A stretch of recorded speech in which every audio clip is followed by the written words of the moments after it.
এখন ছেলের বউ চয়েস করে কিভাবে? নওগাঁ সাপাহারে বসে থাকে, চা খাই মুরব্বি মুরব্বি মুরব্বি চা খাইতেছে আর দেখতেছে একটা মেয়ে শ্যাম্পু কইরা কলেজে ড্রেস কইরা অটো ভ্যানে চলে যাচ্ছে আর বাতাসে চুলগুলো ঘুরতেছে। মুরব্বি বলে অসাধারণ, এই মেয়ে তো আমার ছেলের বউ হওয়া দরকার। এইবার মুরব্বি চয়েস করিয়া এই কলেজে পড়া মেয়েটাকে ছেলের বউ বানায়। যে মেয়েটা বেপরদায় কলেজে যায়, এমন বেটার বউ যদি বাড়িতে আসে, কি মনে হয় মুরব্বি? আপনাকে রান্না করে বলবে আব্বাজান খেয়ে যান, আপনি যখন বলবেন মা আমাকে এটা দেখো, বেটা সাবধান হয়ে যান, তুমি কলেজে পড়ো মেয়ে, আমি কি তোমার চাকরানি? তুমি কি মনে করো আমি কাজের বেটি রহিমা? কথা কয় না। মুরব্বি যখন বলবে বাবা আমি তো মুরব্বি, তোমার বাবার মতো বয়স, তো দাও না, স্টপ, বেশি কথা। যেই বেটার বউ পবিত্র কোরআন তিলাওয়াত করে জবান দিয়া, আল্লাহকে সিজদা দেয়, মাথা নত করে মালিকের সামনে, যেই ছেলের বউ জবান দিয়ে কোরআন তিলাওয়াত করে, এই ছেলের বউ কখন ওই জবান দিয়া শ্বশুর শাশুড়িকে গালি দিতে পারে? সেম মেয়ের ক্ষেত্রেও তাই। মেয়েকে যখন বিবাহ দিবেন অবশ্যই একজন নামাজি নেককার দিনদার ছেলের হাতে দিবেন। আমরা মেয়ের বিয়ের বেলায় বিশাল ইন্টারভিউ, মা কোরআন পড়া কয় খতম হতো? না 36 মা সূরা ইখলাস পড়ো। মেয়ে এবার বলতেছে বল আউযু বিরাব্বিন নাস, নামাজ পড়ে ইখলাসে আবার আরেকটা কথা কয় না। আরে ভাই মেয়ের তো ইন্টারভিউ নেন, অনেকে আবার মেয়ে দেখে কঠিন কায়দায়, দেখি মা দাঁত দেখি মা একটু হেঁটে যাও মা, মনে হয় কুরবানির গুরু দেখে গেছে। কথা কন ঠিক কিনা? এই অসভ্যতা এই অভদ্রতা ছেড়ে দেবে। আল্লাহর সৃষ্টি সব সুন্দর, কথা বলে ঠিক কিনা? এইভাবে একেবারে বেকার তারা ভাবে কি দেখা শুরু করছেন? কথা কন এক দেখে পছন্দ হইলে বিয়ে দেবেন, না হলে বাদ কখনো নাকটা বেকার। আর ছেলে যারা আসো পাত্রী দেখতে গেলে খবরদার ভাবি আর খালাকে সাথে নিয়ে যাবে। পাত্রী দেখতে গেলে তোমার মা আর তোমার আপন বোনকে সাথে নিয়ে যাবে, মনে থাকবে তো ইনশাল্লাহ। মা চাইবে আমার ছেলের একটা চাঁদের মতো পুত্রবধূ হোক, কথা বলে ঠিক কিনা? আপনার বোন চাইবে আমার ভাইয়ের একটা সুন্দরী ভাবি হোক, কথা বলে ঠিক কিনা?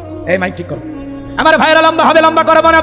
যে কথা বলতে চাচ্ছিলাম বা জানবো, আমার 12টি হক নিয়ে যদি বলতে চাই, লম্বা হবে, লম্বা করার সুযোগ নাই। লোকমানে হাকিম তার কলিজার টুকরা সন্তানদেরকে ডেকে বলতেছেন, ইয়া বুনাইয়া লা তুশরিক বিল্লাহ,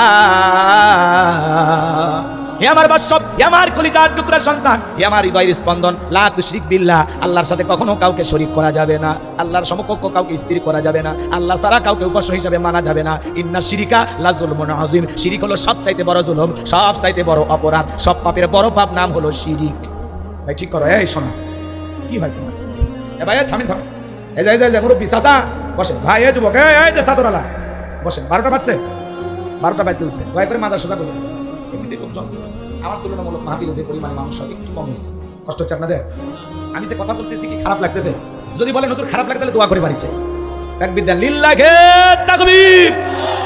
আমার ভাইয়েরা গভীর মনোযোগ দিয়ে কথাগুলো শুনবেন বাজান গো আমার। আমি যে কথা বলতে চাচ্ছিলাম, লোকমানে হাকিম তার সন্তানদেরকে ডেকে বলেন, লা তুশরিক বিল্লাহ, আল্লাহর সাথে কখনো কাউকে শরীক করা যাবে না। বাজান গো আমার গভীর মনোযোগ দিয়ে কথাগুলো শুনবেন। সন্তানদের মধ্যে থেকে একটা ছেলে ডেকে বলে, আব্বা আমার দিয়ে ওয়াজ নসিহত হবে না, আমার কিছু টাকা দেন, আমি একটু ব্যবসা বাণিজ্য করতে চাই। লোকমানে হাকিম ডেকে বলে, ছেলে রে তোমার দেবার মতো টাকা আমার কাছে নাই। ছেলেটা বড় না সরবান্দা, ডেকে বলে, আব্বা আমার কিছু টাকা দেন, আমার দিয়ে ইমামতি হবে না। আলেমের বেটা সবাইকে আলেম হয়, কথা বলেন না কেন?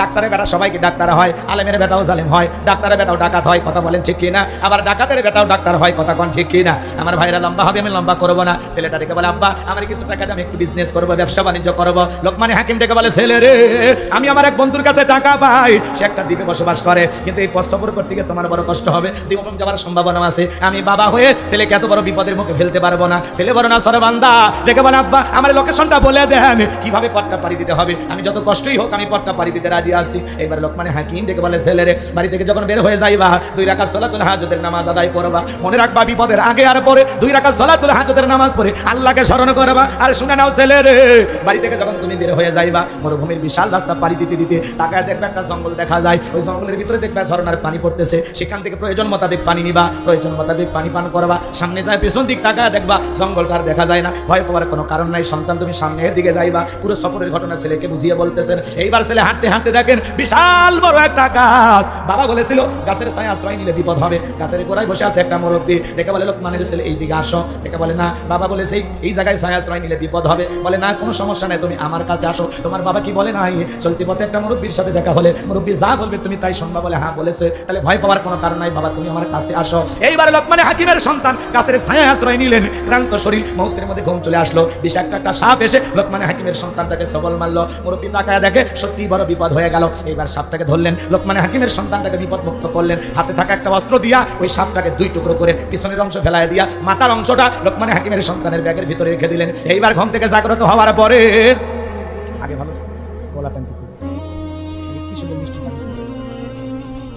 আমার ভাইয়েরা গভীর মনোযোগ দিয়ে কথাগুলো শুনবেন, আমি সে কথা বলতে চাই।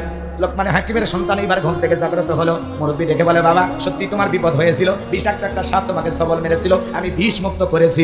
এইবার লোকমান হাকিমের সন্তান সিজদায় পড়ে গেলেন, 2 রাকাত সালাতুল হাজুদের নামাজ আদায় করে বলে, মুরব্বী ওই জনবসতি এলাকায় যেতে হবে, ওদের কাছ থেকে সেই দ্বীপের রাস্তাটা জেনে নিতে হবে। মুরব্বী ডেকে বলে, বাবা আমি যদি যাই তোমার কি কোনো আপত্তি আছে? বলে, না কোনো আপত্তি নাই। এইবার মুরব্বীকে সঙ্গে নিয়ে ওই জনবসতি এলাকায় যায়, যখন বাবার পরিচয় দিয়েছেন আমি লোকমান হাকিমের সন্তান, এই কথা শোনার সঙ্গে সঙ্গে মানুষ আদর আপ্যায়ন করতে লাগলেন, ভালোবাসা দেখাইতে লাগলেন। কেউ বাড়িতে নিয়ে যায় একটু খাবার খাওয়াইতে, কেউ বলে আপনি এখানে থাকবেন। বলেন তো বাজান, আপনাদের এলাকায় যদি বাংলাদেশে সবচাইতে বড় কোনো আলেমের সন্তান আসে আপনাদের সাপাহার নওগাঁয়, আপনারা কি একটু ভালোবাসা দেখাবেন না?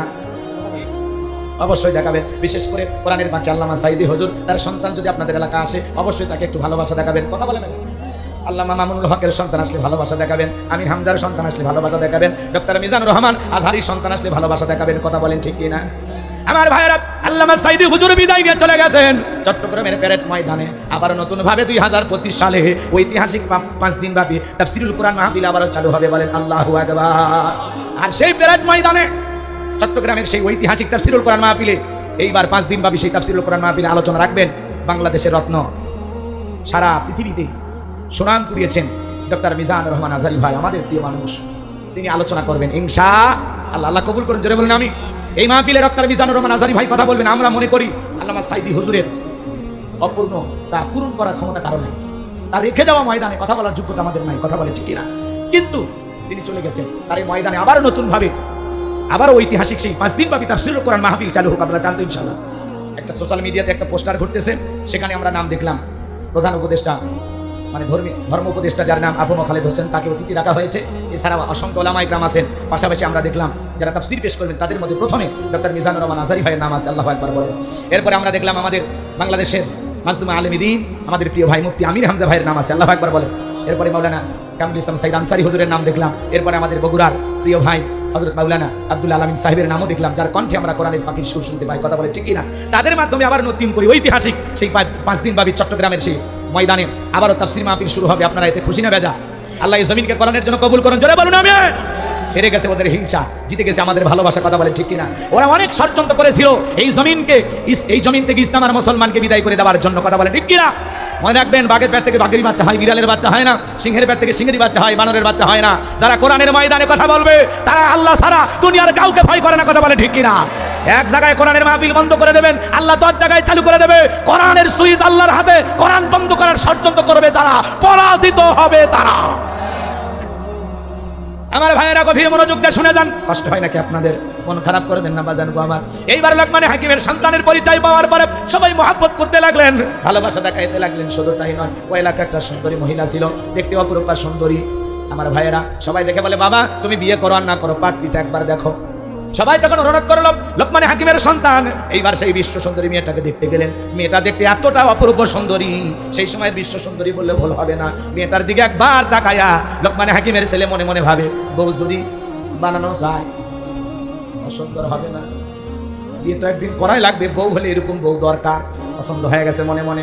এইবার সবাই দেখে বলেন, বাবা তোমার কাছে আমরা কোনো কিছু গোপন করবো না, তবে শোনো, এই মেয়েটার এর আগে 1 নয় 2 নয় 10টা ছেলের সাথে বিয়ে হয়েছিল। প্রত্যেকটা স্বামী বাসর ঘরে মারা গেছে, একটা স্বামী জীবিত বাসর ঘর থেকে বের হয় নাই। মেয়েটা দেখতে সুন্দরী কিন্তু ভয়ঙ্কর সুন্দরী। এইবার তুমি চিন্তা করো বিয়ে করবা কি না। কয়বার বিয়ে হয়েছে? একটা স্বামী বেঁচে নাই। এইবার লোকমান হাকিমের সন্তান বিয়ে করতে চায়। ঘটনাটা কি একটু বলবো? কষ্ট হবে না আপনাদের? কারা কারা শুনতে রাজি 2 হাত তুলে মালিককে দেখান। লিল্লাহি তাকবীর। লোকমান হাকিম তার কলিজার টুকরা সন্তানদেরকে ডেকে বলেন, ইয়া বুনাইয়া লা তুশরিক বিল্লাহ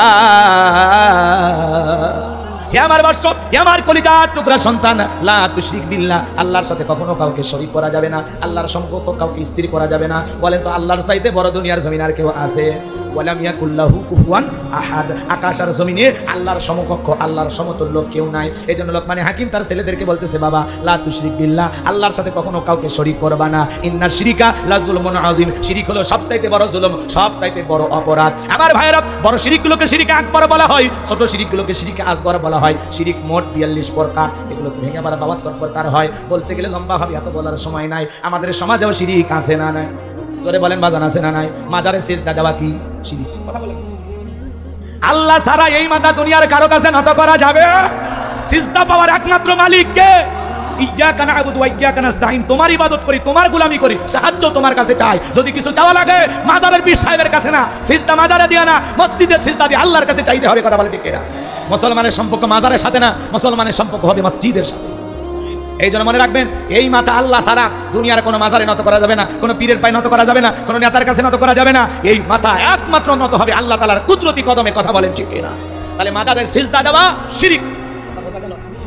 এরপরে এদিক খেয়াল করেন, আমাদের সমাজে প্রচলিত অনেক শিরিক আছে, আমরা টেরি পাই না। দেখবেন ট্রাকের পিছনে সেরা স্যান্ডেল ঝুলানো, কেন? ওই দুর্ঘটনার হাত থেকে বাঁচার জন্য। ভরসা কি সেরা স্যান্ডেলের উপরে নাকি কার উপর? জোরে বলেন না ভাই, কার উপর? এরপরে কিছু মানুষ দেখবেন মাজার দিকে গাড়ি ব্রেক করিয়া স্টিয়ারিং এর উপর হাত রেখে চুমা খায়। কি সে ভাই ব্রেক করলেন কেন? ভাই হুজুর বিরাট বড় আল্লাহর ওলি শুয়ে আছে, যদি গাড়ি স্পিরিটে জোরে নিয়ে যায় দুর্ঘটনা আমরা মারা যাবো। কোন আল্লাহওয়ালার মাজারের সামনে দিয়ে গাড়ি গেলে যদি দুর্ঘটনা ঘটে, ওখানে কি আল্লাহওয়ালা সাহিত্য আছে? কথা বলেন।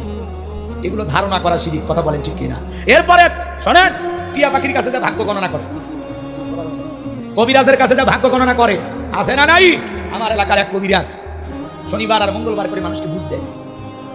বুঝ দেওয়া পর্যন্ত কবিরাজের ভান ধরে বসে থাকে, তোমার স্বামী দেখতে পারে না, বালিশের নিচে তাবিজ, কুকুর ঘাটে তাবিজ আছে, তোমার স্বামী তোমাকে বাদ দিয়ে আরেকটা মেয়ের সাথে সম্পর্ক আছে, দিয়েছে আগুন লাগাই। কথা হয় না? মেয়ে মানুষ সব সহ্য করে, কিন্তু আরেকটা মেয়েকে সহ্য করতে পারে না। কথা বলে ঠিক কিনা? এইবার বাজান গো, আমার আগুন লেগে গেছে বাড়িতে, সেই এমন ঝগড়া স্বামীর সাথে, মানে লঙ্গি খুলে ফেলে। স্বামী তখন বলতেছে, তোর পা ধরে বলি, খালি কবিরাজের ঠিকানাটাতে জীবনে কোনোদিন ঝগড়া রাখবো। কথাকে বুঝতে পারছেন? আমার ভাইয়েরা, মেয়ে মানুষ স্বামীর কথা বিশ্বাস করে কবিরাজের ঠিকানা দিয়া দিয়েছে। এইবার এই ছেলেটা কবিরাজের কাছে হাত দেখায়, দেখেন আমার ভাগ্যে কি আছে। এইবার কবিরাজ দেখতেছে 1-2 মিনিট পার হওয়ার পরে ওই হাত দিয়ে কবিরাজকে মারছে একটা ঠাস করে সর থাপ্পড়, এমন একটা সর লাগায়া দিয়েছে বাজার। কবিরাজ সর খায় বলতেছে, বাবা মানে থাপ্পড় মারার কারণ? বলে মানুষের ভাগ্য গণনা করে নানান কিছু বলে দিতে পারো, কুকুরে তাবিজ আছে, বালিশের নিচে তাবিজ আছে, এ আছে, ও আছে, আর নিজের ভাগ্যে 2 মিনিট পরে একটা থাপ্পড় আছে, বলতে পারো না। ভণ্ডামি বাদ দাও, ভালো হয়ে যায়। এরপরে যদি আর কারো হাত দেখতে দেখি তোর খবর আছে। কথা কোন ঠিক কিনা? আপনার আমার তকদিরের ভালো মন্দ কার কাছে? ওয়াল কদরিহি শাররিহি মিনাল্লাহি তাআলা ওয়াল বাসি বাদাল মাউত, তকদিরের ভালো মন্দ কার কাছে? আবার অনেকে বলে শনিবার মঙ্গলবার সফর করা হয় না, বিয়ে করা হয় না, এগুলো দিন নাকি শুভ না? আছে না নাই? এগুলো ধারণা করা যাবে না। আবার সন্ধ্যার পরে শ্রমিক কাজ করেছে, টাকা দিতে চায় না, সন্ধ্যার পরে ধনী যদি টাকা দেয় সে নাকি গরিব হয়ে যায়। এগুলো ধারণা করা শিরিক। কথা বলে। এরপরে হাত চুলকাইলে নাকি টাকা আসে, হাত চুলকালে টাকা আসে, ভালো কথা। ছেলেটারে বাঁধেন, 2 হাত করে রাখেন, 3 দিন ধরে চুলকা চামড়া উঠে যাবে, তারপরে টাকা আসবে না। কথা বলেন ঠিক কিনা? এগুলো ধারণা করা যাবে না। আবার পা চুলকালে নাকি বেড়ানোর কথা মনে হয়। আবার কেউ যদি চুল আশ্রায়, হাত থেকে যদি চিরুনিটা পড়ে যায়, বাড়িতে নাকি মেহমান আসে। এরকম মা বোনের ধারণা আছে না নাই? যে মা বোনের চিরুনি হাত থেকে পড়ে যায়, বাড়িতে যেহেতু মেহমান আসবে, যান রান্না শুরু করে দেন, কেউ না আসলে পরে আমরা খাবো। এগুলো পাগলামি সমাজে আসে না নাই? জোরে বলেন বাজান, আসে না নাই?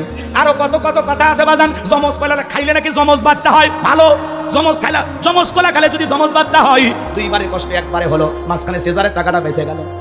কথা কোন ঠিক কিনা? কত মহিলার বাচ্চা হয় না, বাজারে সব জমজ কলা খাওয়াই দেন, তারপরে 2-1টা যদি হয়। আর অনেক পুরুষ মানুষও তো জমজ কলা খায়, কই আজ পর্যন্ত কোনো পুরুষের তো বাচ্চা হলো না, হবে কেমনে? আল্লাহ তো মেশিন পত্রই দেয় না। কথা কোন ঠিক কিনা? এগুলো ধারণা করা যাবে না বাজান। নতুন ছেলের বউ চা বানাইতে গিয়ে কাপটা বুড়ে ভাঙিয়ে গেছে, তখন বলে অলক্ষণে বউ আসছে। প্রথম দিনে সংসারে যিনি ভাঙা শুরু করছে, এই অলক্ষণ কুলক্ষণ বলে ইসলামে কোনো কিছু নাই। ছোট্ট বাচ্চার কপালে কালো টিপ দেয় কেন? বলে বদ নজর থেকে বাঁচার জন্য। কালো টিপের এত পাওয়ার কথা কোন ঠিক কিনা? যদি জিজ্ঞাসা করা হয়, বউ কালো টিপ কেন দিলা? আমি জানি না, তোমার শাশুড়ি জানি। যদি জিজ্ঞাসা করা, আম্মা কালো টিপ যে বাচ্চাকে দেওয়া লাগে এটা আপনি শিখলেন কোথায়? আমি জানি না, তোমার নানি জানি। এরকম ধরতে ধরতে খালি এই ফতুয়া নানি পর্যন্ত পৌঁছা যাবে, কিন্তু আসলে ওটা দিলে লাগবে, না দিলে করতে গিয়ে কেউ বের করতে হবে না। এগুলো ধারণা করাও কি শিরিক? কথা বলেন। অনেক শিরিক আছে সমাজে, অনেক শিরিক আছে বাজান। কয়টা কথা বলবো, এত বলার সময় তো আমার হাতে না। এদিকে খেয়াল করেন, আল্লাহ রাব্বুল আলামিন বলেন, আমি লোকমানে হাকিমকে হিকমত দিয়েছিলাম, ইলম দিয়েছিলাম, জ্ঞান দিয়েছিলাম। বলেন তো বাজান, লোকমান হাকিমকে জ্ঞান দান করেছিলেন কে? আরো জোরে বলেন কে? আল্লাহ রাব্বুল আলামিন বলেন, ওয়ালাকাদ আতাইনা দাউদা সুলাইমানা ইলমা। আমি পয়গাম্বর দাউদ এবং সুলাইমানকে ইলম দিয়েছিলাম, জ্ঞান দিয়েছিলাম। তাহলে নবী রাসূলদেরকেও ইলম আর জ্ঞান দান করেন কে? আপনাকে আমাকে ইলম আর জ্ঞান দেওয়ার মালিক কে? লোকমান হাকিমকেও ইলম আর জ্ঞান দিয়েছিলেন তিনি কে?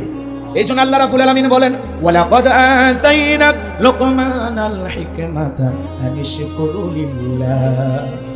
আমি লোকমান হাকিমকে হিকমত দিয়েছিলাম, ইলম দিয়েছিলাম, জ্ঞান দিয়েছিলাম এবং বলেছিলাম, লোকমান তুমি আমার শুকরিয়া আদায় করো। লোকমান হাকিম শুকরিয়া আদায় করেছিলেন কার? আমি আগেই বলেছি বাজান গো আমার, লোকমান হাকিমের পূর্ণাঙ্গ জীবনী যদি আমি আপনাদের সামনে তুলে ধরি 2-3 ঘন্টা আলোচনা করে শেষ করা যাবে না। এই লোকমান হাকিম ছিল একজন কৃতদাস রাখাল, মানুষের বাড়িতে ছাগল চরানোর কাজ করতেন। সেই মানুষটার নাম কোরআনে দিয়েছেন তিনি কে? চেহারাটা ছিল কালো, ঠোঁটগুলো ছিল মোটা, খাটো একটা মানুষ ছিলেন, খুব বেশি লম্বা ছিলেন। একজন বোঝেন তো খাটো মানুষ মানে ব্যাটে ব্যাটে না, এরকম একজন মানুষ, চেহারাও কালো, ঠোঁটগুলো মোটা, আবার রাখাল, মানুষের বাড়িতে ছাগল চরানোর কাজ করতেন। এমন একজন মানুষ, চেহারা কালো, অন্তর ছিল ভালো, তার জবানের কথাগুলো আল্লাহর কাছে পছন্দ হলো। আল্লাহ তার নামে একটি সূরা নাজিল করলো, বলুন আল্লাহু আকবার। তাহলে এই জমিনের বান্দা যে কথাগুলো বলেছে, এগুলো কি সাধারণ কথা নাকি অসাধারণ কথা? এই বান্দা কি সাধারণ বান্দা নাকি অসাধারণ বান্দা? বান্দা কি কম দামি না বেশি দামি? এটা ভালো করে বুঝেন। চেহারা কালো দেখিয়া তাকে যে মূল্যায়ন করবেন না, এমনটা না। চেহারা সুন্দর হতে পারে, কিন্তু আপনার ভিতরে ঈমান আমল ঠিক নেই। আপনার সুন্দর যদি আল্লাহর কোনো দাম আছে? লোকটা ইতিম, অসহায়, মিসকিন, ফকির, দরিদ্র, কিন্তু খুব আল্লাহওয়ালা, মালিকের সাথে সম্পর্কটা খুবই ভালো। হতে পারে দরিদ্র, কিন্তু মালিকের সাথে সম্পর্কটা কি খুবই ভালো। এই জন্য ভাইরা আমার, আল্লাহ আপনার রং দেখা, ঢং দেখা আল্লাহর সাথে মহব্বত হবে। চেহারার সুন্দর যদি আল্লাহর সাথে মহব্বত হবে, একটু দিল দিয়ে কথাগুলো বুঝবেন, প্রত্যেকটা পয়েন্টে মজা পাবেন ইনশাআল্লাহ। একটু অপেক্ষা করেন যুবক যারা আসো, নিরাশ হন। তোমাদের জন্য স্পেশাল কিছু আলোচনা আমার মাথার মেমোরিতে সেভ করা আছে, সময় মতো ডাউনলোড দিয়ে শোনায়। মা বোন যারা বসে আছেন, মা আপনারা অপেক্ষা করেন, আপনাদের জন্য স্পেশাল কিছু আলোচনা হওয়া দরকার আছে না নাই? একটু অপেক্ষা করেন, শুধু শুরু করতে দেন আমার ভাইরা। আল্লাহ রাব্বুল আলামিন বলেন, ওয়ালাকাদ আতাইনা লুকমানাল হিকমাতা আনিশকুরু লিল্লাহ।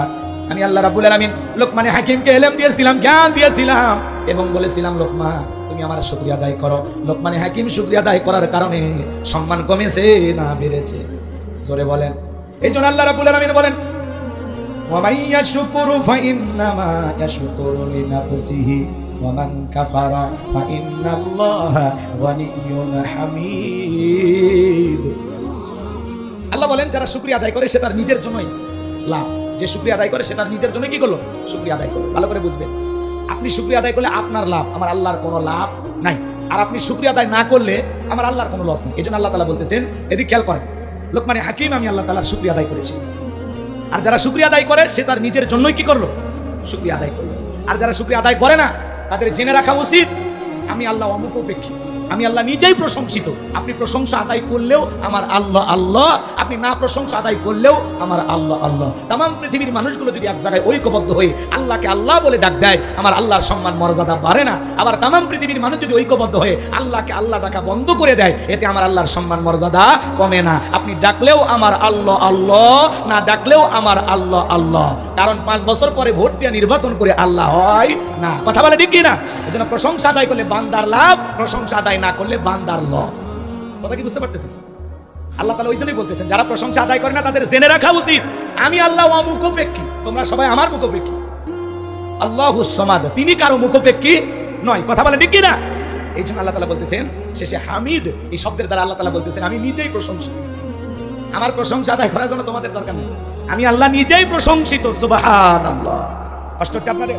তাহলে আল্লাহকে ডাকলে কার লাভ? আবার কয় আল্লাহ লাভ। বলেন, আল্লাহর প্রশংসা আদায় করলে কার লাভ? আমার লাভ। প্রশংসা আদায় না করলে কার লস? লা ইন শাকারতুম লাযিদান্নাকুম ওয়া লা ইন কাফারতুম ইন্না আযাবি লাশাদীদ। নিয়ামত পাওয়ার পরে যারা শুকরিয়া আদায় করে, আমি আল্লাহ পাক তাদের নিয়ামতগুলোকে বাড়ায় দেই। সুবহানাল্লাহ। আর যারা নিয়ামত পাওয়ার পরে না শুকরিয়া আদায় করে, আমি আল্লাহ রাব্বুল আলামিন তাদের নিয়ামতগুলোকে ছিনায় নেই। আর তাদের জন্য রয়েছে কঠোর আযাব, শাস্তির ব্যবস্থা। জোরে কন্না নাউযুবিল্লাহ। তাহলে প্রশংসা আদায় করলে বান্দার লাভ, আমার আল্লাহর কোনো লাভ নাই। আর প্রশংসা আদায় না করলে বান্দার লস, আমার আল্লাহর কোনো লস নাই। কথা বলেন ঠিক কি না? কেন আল্লাহর প্রশংসা আদায় করবেন না? এই পৃথিবীর জমিনে মায়ের গর্ভ থেকে যখন আপনি আমি দুনিয়াতে আসছিলাম, বলেন তো বাজান, শরীরে কোনো কাপড় ছিল? আজকে যে শরীরে কাপড় পরেছেন, এটা কার দান? কার অনুগ্রহ, ল্যাংটা করে যে আল্লাহ দুনিয়ায় পাঠাইলেন, এখন আমার শরীরে কাপড় দিয়া ঢাকা। আপনি মায়ের গর্ভ থেকে যখন দুনিয়াতে আসছেন, জমির দলিল নিয়ে মনে হয় বের হয়েছিলেন, কয়েক বান্ডিল টাকা সহ বের হয়েছিলেন। এই যে আজকে আপনি লাখ লাখ টাকার মালিক কে দিয়েছে, কয়েক বিঘা জমির মালিক কে দিয়েছে, কেন আল্লাহর প্রশংসা আদায় করবেন না? আপনাকে আমাকে এই যে নিপুণ ভাবে, এত সুন্দর ভাবে, নিখুঁত ভাবে সৃষ্টি করেছেন কে? সে আল্লাহ তাআলা বলেন, লাকাদ খলাকনাল ইনসানা ফি আহসানি তাকওয়িম। বান্দারে, আমি আল্লাহ রাব্বুল আলামিন বড় আদর করে, বড় সুন্দর করে তোমারে সৃষ্টি করেছি। আপনাকে আমাকে যে আল্লাহ তাআলা এত সুন্দর করে সৃষ্টি করলেন, পা থেকে মাথা পর্যন্ত দেহের ভিতরে কোটি কোটি টাকার নিয়ামত যে আল্লাহ পাক দান করেছেন, সে আল্লাহর শুকরিয়া আদায় করার দরকার আছে না? না। কেন আল্লাহর শুকরিয়া আদায় করবেন না? কেন আল্লাহর প্রশংসা আদায় করবেন না? কেন আল্লাহ তাআলার কৃতজ্ঞতা প্রকাশ করবেন না যে আল্লাহ সুস্থ শরীরে হেঁটে হেঁটে মাহফিলে আসার তৌফিক দান করলেন? কথা বলেন আমার ভাইয়েরা, গভীর মনোযোগ দিয়ে শুনবেন। পারস্যের কবি শেখ সাদী রহমতুল্লাহ আলাইহি, পায়ের ভিতরে এক জোড়া স্যান্ডেল নাই, মনটা বড় খারাপ। আমি পারস্যের এত বড় কবি, আর আমার পায়ে এক জোড়া জুতা নাই। সামনে পথ চলতে চলতে তাকায় দেখি আল্লাহর এমন একজন বান্দা বসে আছে যার দুটা পা নাই। চোখের পানি ছেড়ে দিয়ে সিজদায় পড়লেন।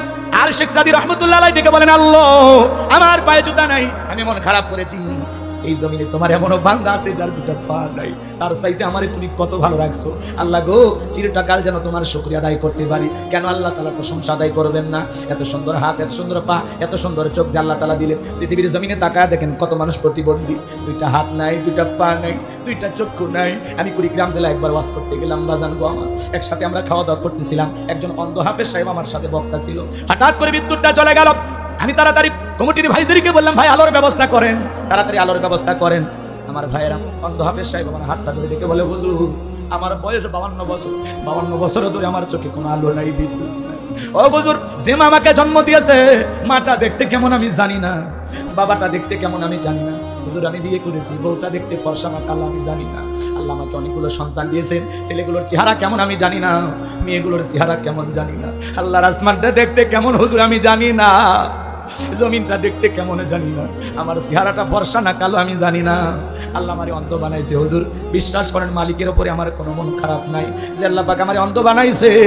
আমি আল্লাহ পাকের কাছে বারবার বলি, আল্লাহ, যেদিন তুমি চোখের আলো কিয়ামতের ময়দানে ফিরাইয়া দিবা, সেই দিন যেন আমি আমার চোখের আলো ফিরে পাওয়ার পরে সর্বপ্রথম এই চোখ দিয়া তুমি মালিককে দেখতে পাও। একজন অন্ধ ব্যক্তি সান্ত্বনাটা কোথায়? কি মা বলে, যেদিন আমি চোখের আলো ফিরে পাবো সেদিন যেন সর্বপ্রথম আমি আমার মালিক, আমি আমার আল্লাহকে দেখতে পাই। আল্লাহু আকবার। আমার ভাইয়েরা, এই জন্য আপনাদের উদ্দেশ্যে বলে যেতে চাই, প্রত্যেকটা পয়েন্ট আকারে কথা বলতে গেলে অনেক সময় লাগবে। আপনার একটা ঘর আছে, এই দুনিয়ার জমিনে এমন মানুষ আছে কোনো ঘর নাই, কাগজের তৈরি করা ঘরে ঘুমায়। আমরা যাদেরকে বলি যাযাবর, রেল স্টেশনে যা দেখেন কত মানুষ মাথার তলে ইট দিয়ে ঘুমাইতেছে, শরীরে দেওয়ার মতো একটা কম্বল নাই। আপনার একটা ঘর আছে, ঘুমানোর একটা খাট আছে, মাথার তলে দেওয়া বালিশ আছে। ওই রেল স্টেশনে শুয়ে থাকা মানুষের চাইতে কি আল্লাহ আপনাকে ভালো রাখে নাই? তাহলে প্রশংসা করবেন কার? সুখে থাকি দুঃখে থাকি সর্বাবস্থায় প্রশংসা হবে কার? আপনার সাপাহার বাজারে ছোট একটা দোকান আছে, আপনি আলহামদুলিল্লাহ বলেন। ওই জায়গায় দোকান দেওয়ার জন্য অনেক মানুষ স্বপ্ন দেখে। আপনি একটা রিক্সা চালক, ভ্যান চালক, আলহামদুলিল্লাহ আল্লাহ যে আমাদের শরীরটা সুস্থ রাখছে, এই সুস্থতা হলো আল্লাহর দেওয়া সবচেয়ে বড় নিয়ামত। সুবহানাল্লাহ। অসুস্থ হলে কি পাওয়া যায়? সুস্থতা কত বড় নিয়ামত। তখন অসুস্থ হয় কোথায় আর আল্লাহ ডাকবে, আল্লাহ আল্লাহ আমার কি হলো, আল্লাহ এত ভালো আছিলাম, আরে ডান দিক থেকে ভ্যানটা আসে, মোটরসাইকেলে মারে, এটা কি হাসির জন্য?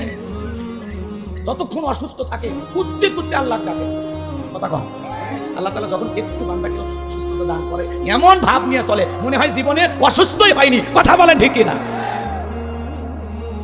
আমার জাগিরদার ছিল, যার বাড়িতে আমি খাওয়া দাওয়া করে মাদ্রাসায় পড়তাম। আপনারা কি বলেন? জাগিরদার বোঝেন তাই না? অনেক জায়গায় লজিক নষ্ট করে। আচ্ছা, এদিক খেয়াল করে। তো ওনাকে আমি মাঝে মাঝে কথা হয়, আমি একদিন বললাম, কেমন আছো? বলতেছে আলহামদুলিল্লাহ। ভাবলাম কোনো সমস্যা, একটা সমস্যা যদি থাকে আমার কাছে বলুন। সমস্যা দিবেন যিনি, সমাধান করেও দিবেন তিনি। সমস্যা দেওয়ার মালিক আল্লাহ, সমাধান করে দেওয়ার মালিক আল্লাহ। আমার যদি কোনো সমস্যা হয় আমি তোমাকে বলতে যাবো। আল্লাহু আকবার বলেন। এটা হলো মুমিনের ঈমানের খুবই গুরুত্বপূর্ণ একটা জায়গা, যে আমার জীবনের যে কোনো সমস্যায় করি না কেন আমি আমার মালিককে বলবো। ফেসবুকে পোস্ট দেওয়ার আগে, বন্ধুর কাছে শেয়ার করার আগে আমি আমার মালিককে বলবো। কথা বলে ঠিক কিনা? বুঝলেন? রাগ কইলেন না। কেন আল্লাহর প্রশংসা আদায় করবেন? আপনি মালয়েশিয়া প্রবাসী, সৌদি আরব প্রবাসী, আরে ভাই আপনার মতো কত ভাই বিদেশে যাওয়ার জন্য স্বপ্ন দেখে। আপনি যে বিদেশে গেছেন, আপনি যে একজন প্রবাসী, আলহামদুলিল্লাহ। আপনার আমের বাগান আছে, আলহামদুলিল্লাহ বলেন, কথা বলেন। আপনার আমের খেতে কাজ করে শ্রমিক, তার থেকে আপনি ভালো না? কথা বলেন। এই জন্য এই মুহূর্তে হাসপাতালে বেডে অনেক মানুষ শায়িত নাই, তো তার চাইতে আপনি ভালো নাই। এই গ্রামের 2-4 জন অসুস্থ মানুষ নাই, তো তার চাইতে আপনি ভালো নাই। কেন আল্লাহর প্রশংসা আদায় করবেন? কেন বলেন? আর কোনো কারণ আছে? তাহলে সুখে থাকি দুঃখে থাকি সর্ব অবস্থায় প্রশংসা হবে কার? তাহলে আপনারা সবাই কেমন আছেন? আলহামদুলিল্লাহ বলেন। আপনারা সবাই কেমন আছেন? তাহলে সবসময় জবান দিয়ে প্রশংসা আদায় করবো কার? মনে থাকবে তো মুসলমান, আগামীকালকে সাপাহারি কি দেখা হবে? অনেকে বলতে পারে আমাদের অবস্থাটা কেমন? বলা হলো তোমার শাশুড়ি মারা গেছে, আলহামদুলিল্লাহ। তোমার স্ত্রী গর্ভবতী ছিল, সন্তান জন্ম দিয়েছে, ইন্না লিল্লাহি ওয়া ইন্না ইলাইহি রাজিউন। এক মুরব্বী পেশাবখানায় যা দোয়া করতেছে, বিসমিল্লাহি ওয়ালা বারাকাতিল্লাহ। আমি তখন বললাম চাচা তো খানা খাবার দোয়া। তখন বলতেছে বাবা কোন দোয়া যে কোন জায়গায় পড়লে আমার মাথা কাজ করে না। তো ভাই আপনারা কেমন আছে? ইনশাআল্লাহ ভালো আছে। দিনকাল কেমন যাচ্ছে? ইনশাআল্লাহ ভালোই যাচ্ছে। আসলে এগুলো বলার জায়গা, এই জায়গায় কি বলতে হবে? আলহামদুলিল্লাহ। আপনারা সবাই কেমন আছেন? আগামীকালকে কি দেখা হবে ভবিষ্যৎবাণীর জন্য বলতে হয় ইনশাআল্লাহ।